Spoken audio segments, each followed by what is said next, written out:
Bonjour et bienvenue dans cette nouvelle vidéo. Ici c'est Idriss Tafak de la chaîne AfroForex. Sur cette chaîne, nous partageons du contenu relatif au trading, à l'économie, finance et business. Si tu n'es pas encore abonné sur la chaîne, alors je t'invite à t'abonner, surtout à liker et à partager avec la communauté. Pour le compte de cette nouvelle vidéo, j'aimerais revenir un peu plus en détail ou alors sur certaines précisions qu'il faudra apporter concernant la vidéo sur l'arnaque des signaux de trading. Donc, après la publication de cette vidéo-là, j'ai eu pas mal de retours concernant la vidéo et j'ai même eu des messages anonymes plus ou moins méchants.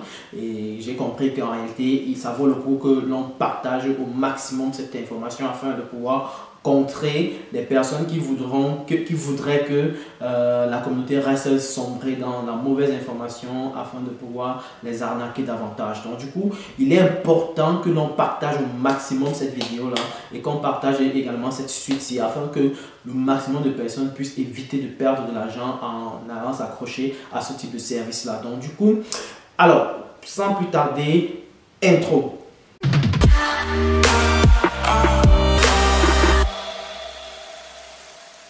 Très bien, comme je disais tantôt, dans cette vidéo, on va apporter des éléments de précision concernant la vidéo sur l'arnaque des signaux de trading. Mais à titre de rappel, si tu n'as pas regardé la vidéo, je t'invite à retourner regarder cette vidéo-là. Ça te permettra d'avoir déjà d'entrée de jeu les éléments que j'ai pu aborder sur le sujet. Mais je voudrais revenir tout simplement sur la définition ou alors sur la caractérisation du service concernant les signaux de trading. Alors, le service de signal de trading n'est rien d'autre qu'un service qui est offert par un trader sur les marchés financiers, c'est-à-dire qui a la possibilité de pouvoir saisir des opportunités bonnes ou mauvaises, et d'offrir ces opportunités ou alors de publier ces opportunités-là à des clients qui auront souscrit à ce service-là. Donc, du coup, si par exemple un client souscrit au service de signal de trading pour le trader A qui offre ce service-là, alors du coup, ce trader lorsqu'il va saisir les opportunités sur les marchés financiers, il va du coup publier dans un groupe dans lequel ils seront tous ensemble et les personnes qui auront souscrit au service pourront donc décider de saisir l'opportunité ou pas.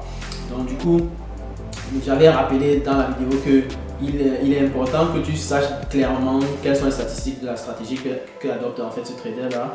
Il faut avoir un peu plus d'informations de toute façon concernant les statistiques de performance de ce trader là. Donc du coup, voilà pourquoi j'ai j'ai rappelé un peu à l'ordre un ensemble d'éléments qu'il fallait tout simplement essayer d'analyser afin de pouvoir avoir une meilleure clarté de vue, une meilleure clarté ou alors une meilleure observation sur la stratégie qui est déployée afin de pouvoir mettre votre argent dessus. Il faut rappeler que c'est de l'argent que nous avons travaillé, qu'on a travaillé très dur avec la sueur qui a coulé. Donc du coup, il est important de le protéger au max, même si que nous voulons par exemple saisir des opportunités sur les marchés financiers. Il faut être capable de se renseigner au maximum afin de pouvoir saisir des bonnes opportunités, afin de pouvoir mettre notre argent sur quelque chose qui est plus ou moins dans un contexte où le risque est limité. D'accord? Donc il y a quelqu'un qui dit souvent que si tu ne maîtrises pas l'information, si tu n'as pas assez d'informations sur quelque chose dont tu voudrais investir, n'investis pas. C'est tout simple. Ok? Donc voilà. Alors du coup, ce que je voulais apporter comme précision ici, c'est concernant la valeur du PIB. J'ai parlé dans la vidéo et j'ai essayé de dire qu'en réalité, en général, soit c'est que ces traders-là qui font la promotion de ce type de service-là, ils vont parler très souvent de deux types de statistiques. Soit le taux de réussite. Le taux de réussite n'est rien d'autre que le ratio entre le nombre de trades réussis et le nombre total de trades sur une période considérée. D'accord? Donc, prends le nombre de trades que tu as pu atteindre en gain et le nombre total de trades que tu as pu passer sur le marché sur une période donnée, gagner ou pas. Et là, du coup, tu as ton taux de réussite. Et j'ai aussi parlé du nombre de PIB, n'est-ce pas? En général, ils vont promouvoir leur service grâce à ce type de statistiques-là, ces deux statistiques principaux. Et j'ai bien évoqué le cas du taux de réussite avec un exemple qui était assez clair. Et le deuxième exemple maintenant, c'est concernant le PIB. Je n'ai pas peut-être apporté un détail sur ça, mais il est très important, il est totalement crucial pour pouvoir comprendre comment est-ce que ça fonctionne.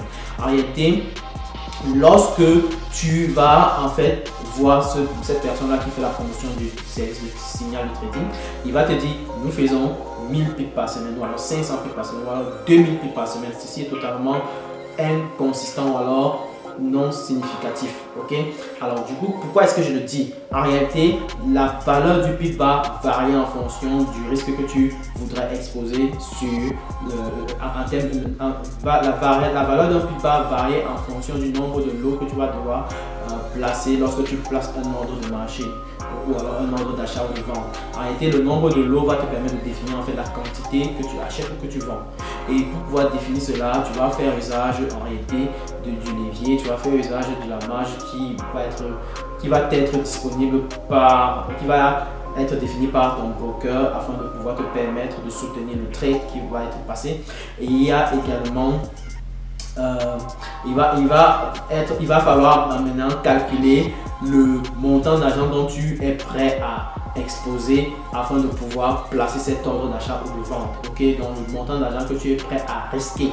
Ok, donc si par exemple tu risques 500 $, il faut être capable de calculer en réalité que vaut en termes de lot ces 500 $ là avant de pouvoir placer ton ordre d'achat de vente. D'ailleurs, je vais tourner une vidéo concernant le calcul de l'eau, donc tenez-vous prêts et regardez cette vidéo jusqu'à la fin. Ok, ce sera l'objet d'une autre vidéo d'ailleurs. Ok, mais entrons maintenant dans l'exemple qui va vous montrer que la valeur, quand on dit gagner 1000 pips par semaine, ça ne voudrait rien dire. Je vais vous montrer ceci en prenant en fait un exemple très simple, n'est-ce pas? Supposons un seul instant que vous tradez l'euro USD et le GBP USD, d'accord? Ces deux paires là. Alors du coup, vous achetez un lot standard de l'euro USD, n'est-ce pas?